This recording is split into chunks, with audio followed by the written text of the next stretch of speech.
मेरा नजरिया ये है कि देखें आइन किस लिए बना है, आइन पाकिस्तान की हिफाजत करने के लिए बना है, और इसमें अगर कोई तरमीम करनी पड़ती है, जिस तरह अगर आप वोट ऑफ नो कॉन्फिडेंस पे चली जाए तो वो भी 14 दिन से बाहर चला गया था, आइन की रूगर्दानी तो वहां पर भी हो गई थी, लेकिन चीफ जस्टिस साहब ने बेंच बनाया, फैसला आया, वहां पे आपको वोटिंग करवानी पड़ी, हालांकि वो वोटिंग 14 दिन के अंदर नहीं हुई।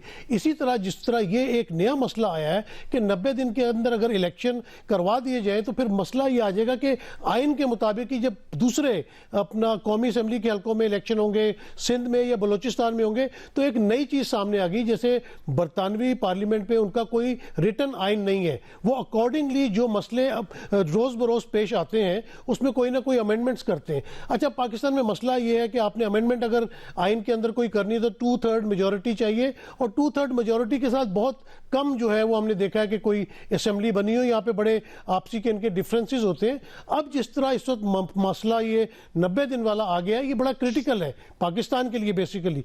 तो मेरे ख्याल से अगर इसमें सब लोग मिलजुल के बैठे और कोई ना कोई इसमें रास्ता निकाले, इसमें जिद नहीं होनी चाहिए किसी भी किस्म की, क्योंकि पाकिस्तान को नुकसान पहुंचेगा। और जिस तरह पाकिस्तान की मईशत इस वक्त नीचे की तरफ जा रही है, आम इंसान को तो इससे कोई मकसद ही नहीं है कि इलेक्शन कब होंगे, क्या हो रहा है, वो तो 2 वक्त की रोटी के लिए तंग आया हुआ है।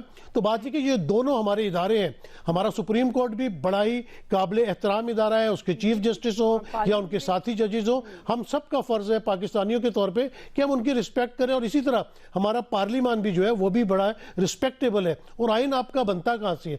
आइन आपका निकलता है पार्लियामेंट के अंदर से। अगर उसमें कोई अमेंडमेंट करनी है तो उसका कोई ना कोई तरीकेकार होना चाहिए। इसमें तो कानूनदान जो है वो बहुत बेहतर तरीके से बता सकते हैं, लेकिन ये जो टकराव की सूरत हाल नजर आ रही है ये नहीं होनी चाहिए, क्योंकि जो हमारी रियासत की इकाइयां हैं, सतून है, उसमें अफवाज पाकिस्तान है, अदलिया है, पार्लियामेंट है, मीडिया है, अगर इनके दरमियान टकराव आ जाएगा तो एक तो हमें अंदरूनी तौर पे भी बहुत ज्यादा नुकसान कर सकता है। नसीम सिद्दीकी साहब, देखिए, बात तो ये कि स्टेट बैंक जो है वो एक इंडिपेंडेंट इदारा है।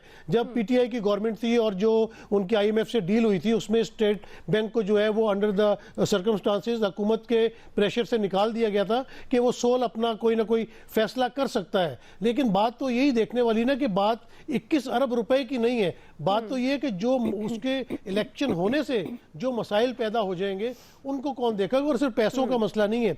अगर अफवाज पाकिस्तान या सिक्योरिटी फोर्सेस ये कह रही हैं कि पाकिस्तान के वक्त इस वक्त हालात साजगार नहीं है, दहशतगर्दी के खतरात हैं, तो हमने ये रिपोर्ट भी तो आइन के मुताबिक ही है ना कि आपने जो भी इख्तियारात इलेक्शन कमीशन को दिए हैं, सिक्योरिटी फोर्सेस को दिए हैं, आपने जो मनी प्रोवाइडिंग एजेंसीज हैं उनको दिए हैं। अगर इन सब का कंसेंसस नहीं हो रहा तो फिर इसमें फिर वही बात आ जाती है कि जिद नहीं आनी चाहिए, तमाम लोग मिलकर बैठे और इन कैमरा बात होनी चाहिए, तमाम इकाइयों को बिठाया जाए, इन कैमरा बात, और कोई भी सोल्यूशन लेके निकल आए। क्योंकि अगर सुप्रीम कोर्ट कोई ऑर्डर जारी कर देता है कंसेंसस के साथ तो आइन में आइन की रूगर्दानी नहीं होगी। आइन तो इसीलिए बनाना कि पाकिस्तान को बचाना है। तो पाकिस्तान को बचाने के लिए अगर आपको कोई भी फैसला करना पड़ जाए और सुप्रीम कोर्ट भी उसमें शामिल हो, पार्लियामेंटेरियंस भी शामिल हो, तो पार्लियामेंट में जिस तरह इस वक्त 13 जमातों का इत्तेहाद है और बड़े जीरक सियासतदान उसमें मौजूद है, तो अगर पीटीआई की तरफ से भी कुछ लोगों को शामिल कर लिया जाता है तो मिलजुल के अगर एक कंसेंसस लेके आए तो वो मुल्क के लिए भी बेहतर है, अवाम के लिए भी बेहतर है। इस मुल्क का जो मसला है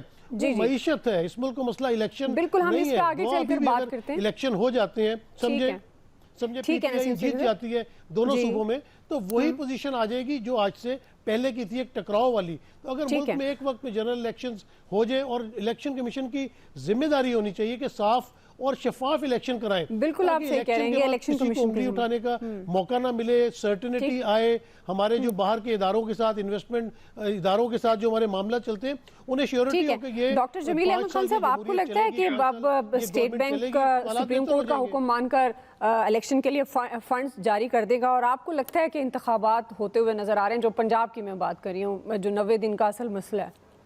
नहीं, दूसरी बात पहले, क्योंकि इंतखाब होते हुए तो नजर नहीं आ रहे हैं, क्योंकि उसके जो अगर तमाम बयानात उठा के देखे जाएं और जिस तरह ये हालात पलटा खा रहे हैं, एक दिन के बाद दूसरे दिन, दूसरे दिन के बाद तीसरे दिन, तो उससे नहीं महसूस होता।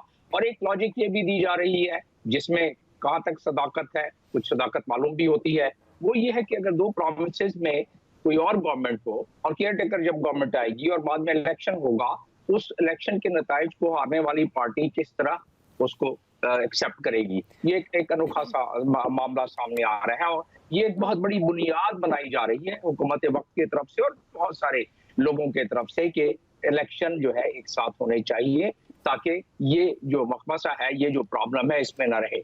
लेकिन अभी तो बात उससे बहुत आगे बढ़ती जा रही है और बात इसलिए आगे बढ़ती जा रही है कि जो इस वक्त मुतज़लज़ल हालात, देखिए आइडियली तो सारे सही कह रहे हैं कि इनको मिलकर बैठना चाहिए, इनको का सलूशन निकालना चाहिए। ये ज़ीरक सियासतदान है, ये चल के जाए। हुकूमत का हाथ थोड़ा सा वो बड़े भाइयों वाला होता है। ये बात भी सही है कि पहले बड़े भाइयों वाला न था, ये सही कहा गया है। लेकिन जो अब हुकूमत है उसको करना चाहिए। प्रॉब्लम ये है कि इस वक्त तो जो हम पूरी कौम इंतजार कर रही है किसी अच्छे झोंके का, कि कोई नसीम सुबह का कोई झोंका नजर आ जाए।